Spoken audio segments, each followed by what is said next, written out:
Ekki hefur við satt skilu við forsætisráðherra því hann segir engin áform að flýta kosningum. Formaður Vinstri grænna vill að gefið verði fyrirheit að boðað verði til kosninga leið og aðstæður leyfa. Lillý Valgerður Pétursdóttir.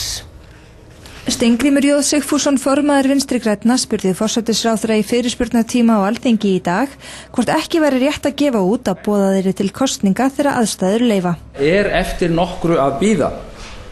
Ekki tímabært að gefa þjóðinni skýrt og bindandi fyrirheit að leið og aðstæður leyfa þá verði boðað til kosninga? Og Geir svaraði. Það engin áform að flýta kosningum að svo stöddu.